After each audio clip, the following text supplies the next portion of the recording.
Is there something that you love working on when you're with your horse? For me, one of those things is canter. I love working on it when I'm riding. I love working on it on the lunge. I love working with riders on it. And that's why for this week's Strides Revisited, I am pulling an episode, again, we're back from 2020, folks, but I'm pulling an episode from there all about something I actually touched on in Tuesday's episode, which is how sometimes as riders, our lack of a great canter transition can be down to what we're doing as opposed to what the horse is doing. I hope that this episode will give you something to work on and to video yourself working on. Wink, wink, nudge, nudge. There you go. Yeah, get the video out, get the pivo out, work on this. This is the homework. And then you can begin to use this to improve your riding with your horse. Now, this is an oldie again. We're back in Equi 2020, hey? So just bear with me with regards to the audio quality. But the actual content is golden. Okay, let's go.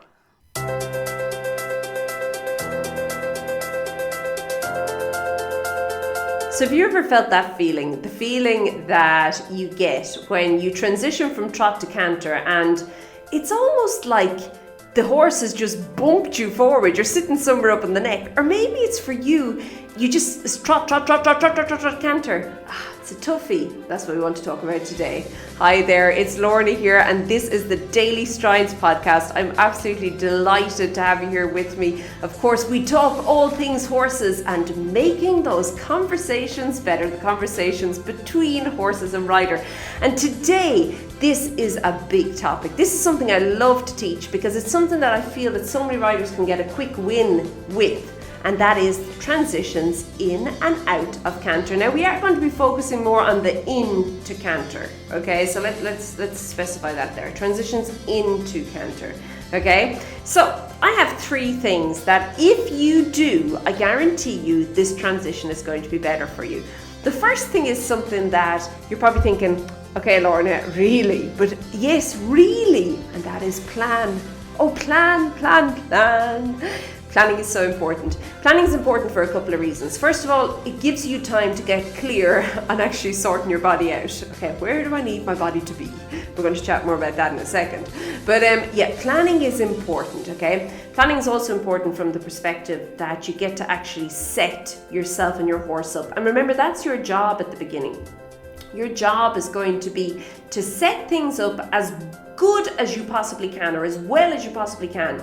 And then allow your horse to do it, whatever you've asked him to do, okay? But you need to set up. You need to get out there and have the whole thing set up, okay? Get out in front of it almost, okay? So what's important here with the planning is that you pick an exact place, yeah? Okay, that you begin to actually get yourself sorted out physically and mentally. You then begin to tell your horse, excuse me, can I have your attention please? Using your half halt, of course. Can I have your attention please? Because something's going to happen now and I need you to pay attention to me.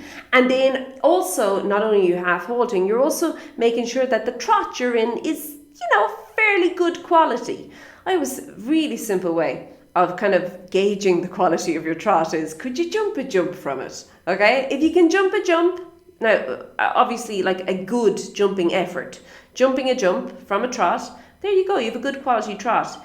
If it would be a bit of a mission for your horse to get over the fence, or if you feel like, oh my goodness, we would like rocket launch at that fence, probably not a great quality trot, okay? So very easy, simple way of straightening that out and getting that question answered. Could I jump a good size jump, 90 centimetres, 80 centimetres, 70 centimetres? So 2 foot to 3 foot. Could I jump a jump from this trot, okay? So when you've answered that question and when you've got the good quality trot going and you've sorted it all out, you've half hauled now, you've got your horse's attention, the next part is to actually get out of the way. Yeah, I'm telling you now, you need to get out of the way, okay? You see, your job is to set it up and then ask your horse to canter. That's it. You've done your bit, okay? You've done your bit. You need to get out of the way and actually, what? Let your horse canter, okay? But first of all, I want to talk about getting out of the way. So what I see happening so many riders is they ask the horse for canter and it's almost like they they think, okay, you know what, we'll canter, but I'll canter for you. And I don't think that's actually the thought that goes on in their head, but that's certainly what it looks like. They're lying on the horse's neck. They're leaning forward, and you see them, they lean to the inside. Have you ever seen that? They kind of lean over the inside shoulder. Now, if you're guilty of that, don't be doing that. This is part of the getting out of the way, okay? But seriously, what you want to do is, as I said, set the horse up, and then by getting out of the way, all you're doing is setting yourself up. So let's think about like something really basic, like your position, okay? And how, well, your shoulders should be above your hips, yeah? So shoulders above your hips, okay. So that's literally just getting out of the way. There you go. If you just do that, if you stick to that, if you can keep that happening, you're already out of the way. You're halfway there, okay? Getting out of the way means not throwing yourself forward. It means not leaning to one side. You know, that's not how you ask for the canter. Let's be really clear on that. In fact, it really just confuses the issue. And at the next point, I'll talk about that more, but it does confuse the issue, okay? And also, it doesn't put you and your horse in the best possible place that, let's say by some, I don't know, miracle, the horse actually gets into canter with you sitting on his neck. Not going to be a great canter, eh? You're not setting yourself up for success there. And remember, your job's to set things up, okay? So you want to get back, you want to get out of the way. Now, this is really important while asking for the transition and then during the transition itself. You want to stay up, you want to get out of the way. So very often when I'm working with riders, I'll tell them to imagine like an egg in front of them. So an egg kind of just in front of their tummy, if you want. So if you want, the egg is sitting on the pommel of the saddle. Now, a fairly big sized egg here. We're not a little egg, big egg, okay? It's coming all the way up to your chest. But what you want is, you don't want to break that egg. You don't want to knock the egg off the saddle. You want to leave the egg there, okay? Not your space, okay? Don't move into it. It's not yours. So that's just kind of one way as well that you could also maybe think about this, is that you're not leaning forward or bending forward or throwing yourself forward or lying on your horse's neck or any of the above in order to get the horse to canter. And this is the third point. You actually allow your horse to canter. Now, remember I said when you're throwing yourself forward or when you're leaning to one side that it's actually counterintuitive. And the reason is because in order for your horse to canter, his shoulders have to go somewhere. They have to go into the canter, yeah? They can't do that if you're shutting down the whole show by sitting on the place that you want them to go, okay?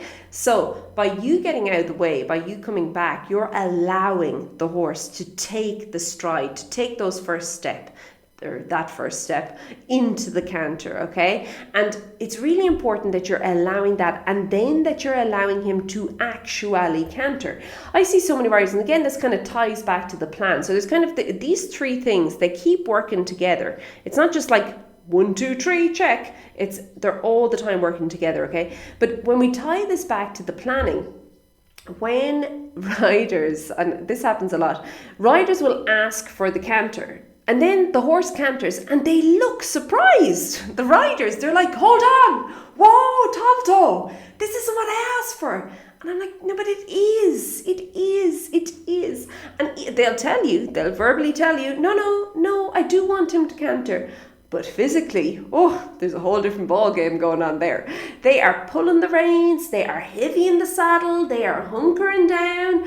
They're doing everything physically possible to stop that horse going forward. Now, obviously, I realize that this is all coming from an emotional and a mental thing that's happening in their head, okay? And it's playing out physically as to what's happening. But can you imagine how confusing it is from the horse? So the horse has been asked to canter, and then when he obliges, probably a not great canter transition. And when he does oblige, and he says, okay, you know, I'll sift through all the stuff that's going on here. Okay, I see canter, right? I'll canter. I'll do what she's asking me to do, and I'll go into the canter. And then he does it, and the rider's like, no, don't do that. Confusing. And could you also imagine how over time the horse might decide, like, you know what, she doesn't know what she wants. So when she asks me to canter the next time, I'm not going to canter, because she doesn't really want that. She says she wants it, but she doesn't. Okay, so it's important to allow the horse on. So what I want us to do here is, let's just have a little think about this. So we're trotting down the long side of the arena. We're going to ask for canter in the corner, because that's a good place to ask for canter. And we're going to trot down the long side of the arena. And let's think about the planning first. So first thing is we're going to start half halting, okay? And as we're half halting here, we are making sure that it's a good quality trot. Remember, part of half halt is actually going and thinking forward. So we're making sure it's a good quality trot. We're balancing everything. We're making sure we are straight, okay? So we're getting out of the way. We're getting ourselves in the best possible position in order for our horse to transition into canter, because we know we're not transitioning, the horse is. We're just sitting on top of the horse while he transitions, okay? So we're getting ourselves in a good place. I want you to think about straightening out your shoulders, straightening through your back, just getting yourself lovely. Remember I said earlier, shoulders over your hips, really simple, works really well, okay? Now, we're also going to think about where we want to canter, the exact place, and what we're going to have to do in order to make that happen. Can you imagine what you're going to have to do? Well, you might want to go into sitting trot. We also want to figure out what we're going to do in order to actually ask the horse to canter. So the first thing would be a little bit of flexion to the inside, okay? That's the first little kind of a thing to the horse. Buddy, we're going this way. Okay, a little bit of flexion. And then you want to, so you're going to use your inside leg to do that. You're filling up the outside rein there. You're asking for a little bit of flexion through the inside. Your outside leg then comes into play. Outside leg in the canter transition, it's a bit like tag. It's like saying, you're it, tag. Okay, your outside leg tags his back, I was going to say his outside leg, it is his outside leg, it's his back outside leg, tags it, and there we go. And then from there, now obviously there's a whole lot more going on here. This is a very simplified version of the trot-to-canter transition.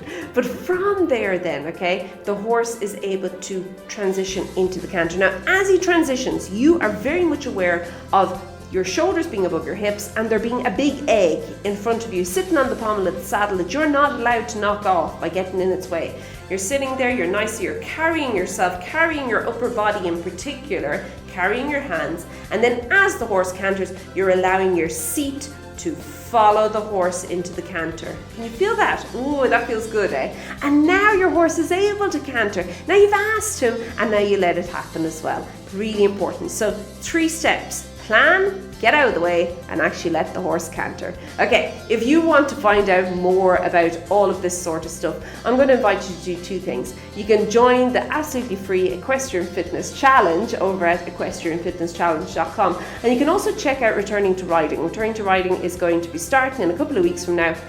I'd love to have you in there. We're talking about all the basics. It's basically putting all the basics on autopilot, and we're doing the live program. So I'll be in there with you. There'll be live calls, all that fun stuff is going on. It's starting in a couple of weeks. You can pop over to returningtoriding.com and you can find out all the details there. Okay, I'm going to leave it at that. Have a great one. Keep well, and I'll chat to you soon. Be good. Bye.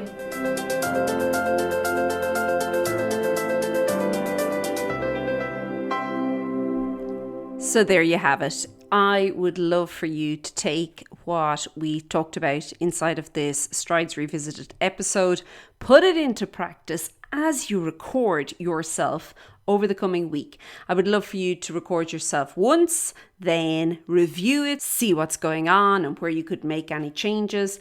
And then you're going to record yourself again, and hopefully you will see some positive changes for your transitions into the canter. And if you're wondering, how do I record myself? How do I do all of this? Go over to stridesforsuccess.com/video. I've got a freebie there that you can use. It'll explain all of the things, including an audio you can listen to and a checklist to review yourself with. And it'll just get you going. It's like a complete little kit, if you want, the ride and review kit. And you can get it over at stridesforsuccess.com/video.